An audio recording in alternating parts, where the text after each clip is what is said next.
Inspiring interviews with today's top landlords. This is the Rental Income Podcast. And now, Dan Lane. Rodney, when you were younger, you got some advice about money that you found not to be exactly true. Can you tell me what you were taught? My parent was a product of their circumstance, and they turned that into becoming a person of choice. But all they knew was to go to work hard, and at the end of the day, try to save your way to savings. But at the end of the day, that doesn't work in this day and age. And so you really have to figure out and kind of take a self-reflection of what you're doing and what other people are doing, and try to figure out that whole mess. And I think I've done that pretty good. I just didn't have a teacher until I found your podcast and other people's podcast. And it was really enlightening to go, wow, there's another way to do this whole thing called life. So Rodney figured out a couple of creative ways to buy rental properties. And over the last few years, he's bought 8 rentals without having to use any of his own money. On the podcast today, we're going to figure out how he did it. Joining us on the show today from Chickasaw, Oklahoma, is Rodney Johnson. We'll take a quick break to thank our sponsors. We'll come right back and we'll talk to Rodney. It's a lot of work to find a really good rental property. And when you actually find that property, you want to make sure you're working with a lender that can get that loan closed. The lender that I recommend is Chaley Ridge from Ridge Lending Group. She's a nationwide lender, and her specialty is helping investors finance rental properties. She has a ton of loan programs, and she can find something customized to you for your situation. If you want to find out more, or you're ready to get started today, just go to ridgelendinggroup.com. That's RIDGE lendinggroup.com, NMLS 42056. Investing in rental properties can be complicated, but it doesn't have to be. My friends at Mid-South Home Buyers sell completely rehab turnkey properties in both Memphis and Little Rock, and they've been doing it for 23 years. All their properties come totally rehab. They put on a new roof, new kitchen, new bath, new plumbing, new electric. Everything is brand new. They also have a tenant that's moved in before you close, so you get cash flow on day one. Mid-South Home Buyers also continues to manage the property for you after closing. It couldn't be easier. Everything is 100% done for you.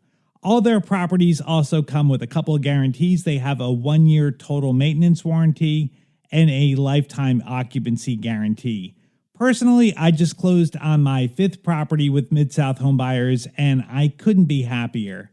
If you want to talk to a happy customer, reach out to me. I'm happy to answer any questions. Or you can check them out at midsouthhomebuyers.com. Rodney, let's start off talking about your portfolio. What does your portfolio look like today?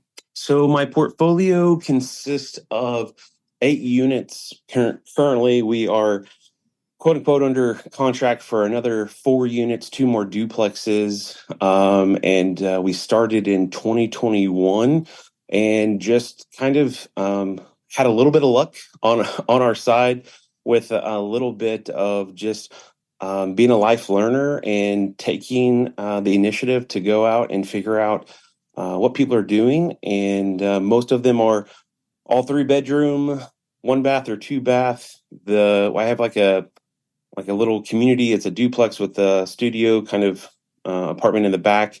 And I call that my triplex, but it's not typically a triplex, but it sits on one little lot, and it's doing really well. And then we just acquired a duplex, going to acquire some more duplexes, hopefully by the end of this year, early January of next year. So yeah, it's been quite fun. And what are the neighborhoods like? Yeah, they're all working class neighborhoods, very safe. I would live currently. I put my family of 5 in there, and yeah. And when you are buying properties, what condition are they typically in? Well, I like to be lazy and only do paint and carpet, maybe some other floor work or something like that. But really, I don't like the deep renovations. I did that on our kind of what I call my triplex. It was a very big value add play, which it did turn into that. I just don't want to constantly be touching, quote unquote, my rentals on a daily, if not weekly basis, making sure contractors show up, making sure that, everything is happening accordingly. I have a very busy life outside of my real estate. So I like to put a tenant in a unit and just print money every day. Awesome. All right. So everything you own is either a single family or a duplex in good neighborhoods, and you're not doing big rehabs. That the properties are really kind of ready to go, or maybe just need a little bit of work when you buy them. Yep. That's the plan. I tried to do the rehab on the triplex of ours, and it was too much work, and I didn't like it. So next time, I'm just gonna stick to what I know, and it works. It's duplicatable and it cash flows. It sounds like buying rental properties was maybe a little bit outside of the comfort zone of what you grew up around and what you were taught about money. How did you come to the realization that buying rental properties was actually a great way to build wealth? Somebody was talking about generational wealth, and that was the first time I'd ever heard what, like, that way of thinking of generational wealth is like completely foreign to my household, to my family. Like, we didn't ever leave anything behind for the next generation. To be honest, I had to talk to my mom about, getting a life insurance plan in her 50s, and she has one today, thank goodness. But those are like little life hacks that people just don't understand and comprehend. And when it came to real estate, it was completely euphoric when they said generational wealth. You do real estate, and then it was like open Pandora's box, and I was reading, finding everything I could online, bombarding my wife with, hey, we should do this. And she was like, oh my goodness, I don't know about this. Her family her family's background is from a educational standpoint, meaning they all have a, master's degree or more, and they just go to work and they save and same philosophy that I came from, but there was no school in that. Mm-hmm. And so that's how we came to coming to real estate, is just this term of generational wealth.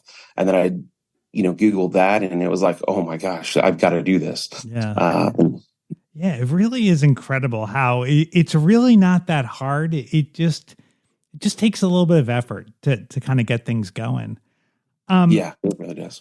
All right, so you decide you're going to do this. Where did the money come from? Like, maybe let's talk about your first deal. How did you get the money to do your first deal? We contacted our banker, and they were more than happy to give us a HELOC on our house. And this was when kind of the market was kind of going crazy. And so it was very favorable in our time at that moment in time. And so we took advantage of it. And I want to just pause there for a second and just let everyone know that, it's really important for everyone to know what cycle we are in. If the market's really high, if you want to get a HELOC, your house might be appraising for more. And that was a life lesson we learned immediately. Like, we paid a lot less for what our house was appraising for, and we only owned it for a few years. So the market did all the work for us, which was really amazing. Yeah, that's a great way to get down payment money is tapping into a primary residence. And a lot of people do have equity if you've bought a property in the first couple of years. So what else have you used? I mean, so you get a line of credit on your house, and you're able to buy properties, but at some point that's going to run out. You've bought a lot of properties here in the last couple of years. How else have you funded them besides your HELOC? We have funded all of our real estate deals, believe it or not, with just the $30,000 for our first deal, and I'll tell you why. The first deal, we did the HELOC. The second deal, my mom called me, and she was like, "Hey, I want to, take advantage of this hot market." And I told my mom, I said, "You can do that. You're going to sell your house, and then you're going to become a renter again and or another landlord." She had some deferred maintenance on her house that she, really didn't want to continue with. And I told her, "You know what? How about I become your landlord?" I said, "I'm doing this real estate thing.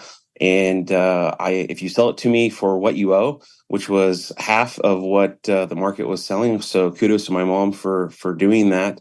But in return, she got all of her, maintenance items taken care of.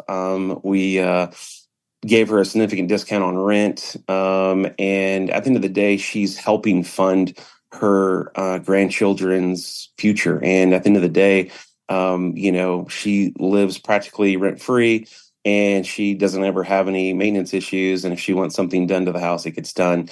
And then outside of that, this was where I was going with that.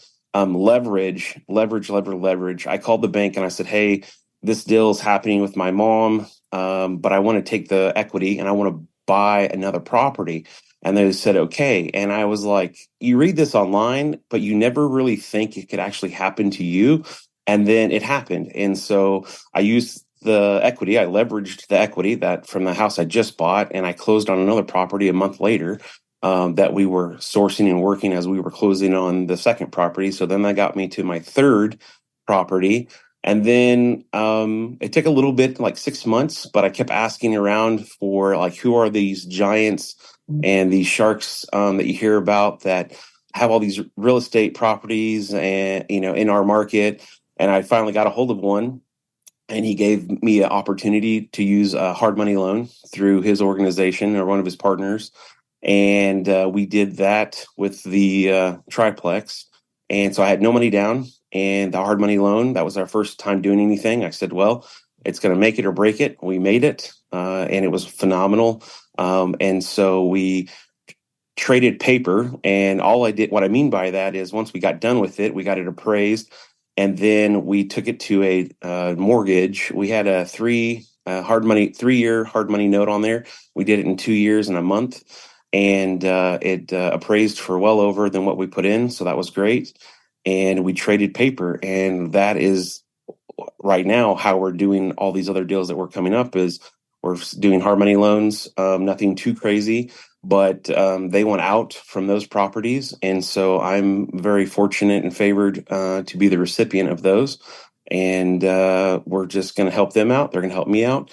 And so from HELOC to leveraging equity to hard money loans, that's how we've scaled our portfolio. Absolutely. Well, let's take a look at one of your deals and figure out what you're doing. So tell me about this property. How did you find it?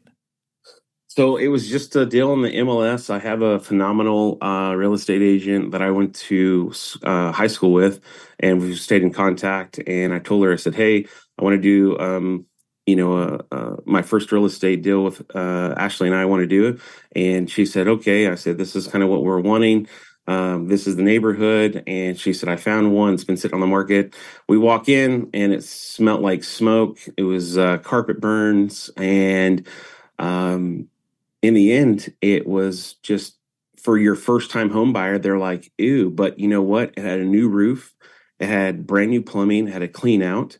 And a storage unit in the back, no foundation issues, new granite countertops, new washer and dryer, a new dishwasher, a new water heater.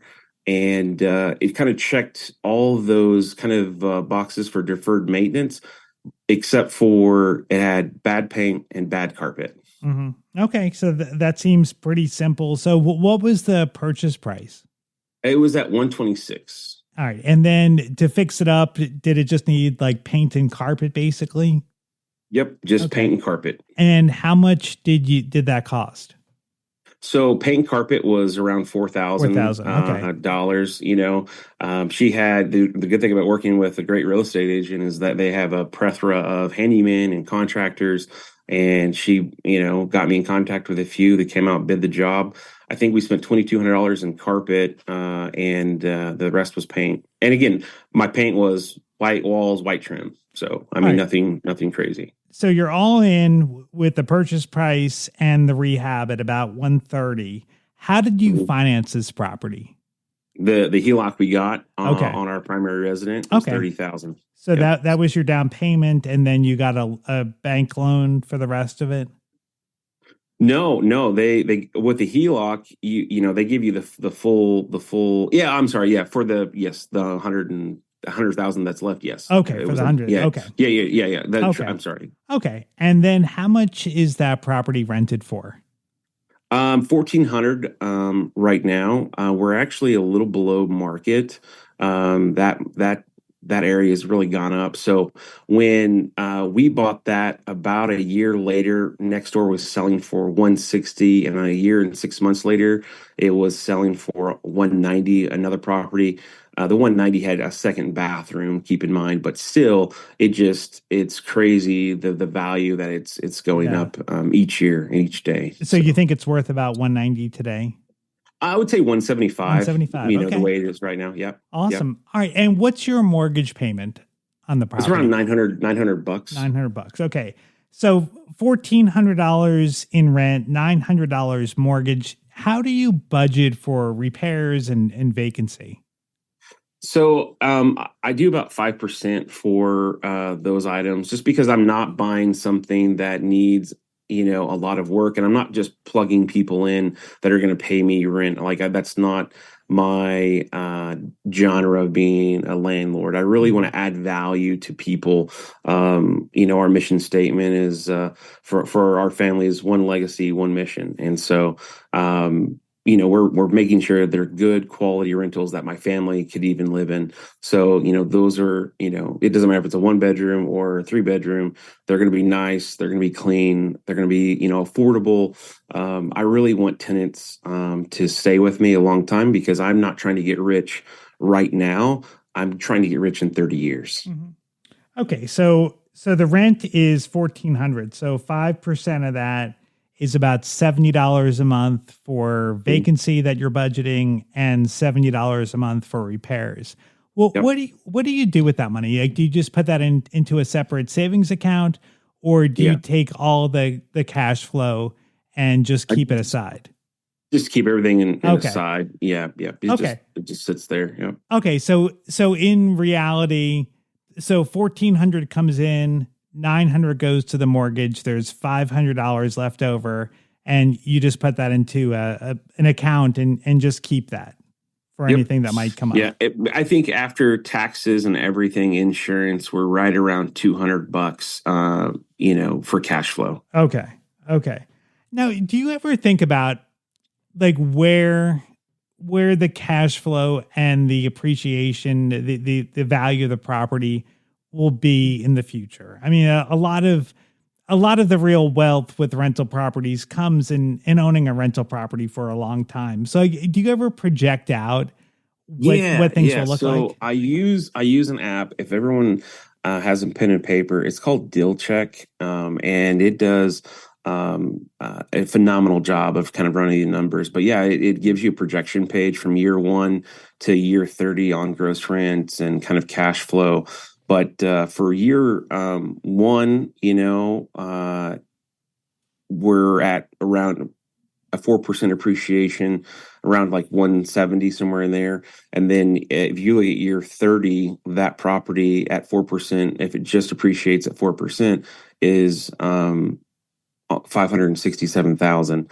And then if you go to the gross rents, it goes from 16,000 a year all the way up to $30,000 a year for that property. So and that's it's like 30 years is such a long time, and we don't know what's going to happen in 30 years from now. But that's I assume just a conservative 3% increase or something like that every year. Yeah, 4%. Yeah, 4%. Yeah, 4%. Yeah. Which I mean, at the end of the day, you're right. We don't know what. Yeah. But the good thing about boxes, homes, they're hard to move and they're hard to hide. So right. The market and everyone needs something to live in. So right. So I mean, it could be in 30 years, it could be worth way more, but it's probably not going to be worth way less. I mean, 4% is a pretty conservative number. Well, what else do you use Deal Check for? So Deal Check actually does a variety of things. It does buy and hold strategies. It does BRRRR strategies. It's free for the version that I'm currently on. When I'm really actively looking for deals, if I'm really want to leverage some equity, I did. It was like $20 a month, but it will give a nice report. If you look at the reports, if you're running a deal you really like, I sent this to my banker and he goes, "Man, this is really impressive. You've done your homework." So I did do my homework to a degree of knowing where to plug in the numbers, but he does a satellite view. It tells you, hey, this is where it's at. It gives you some comps. I will say the comps it holds up on actually selling.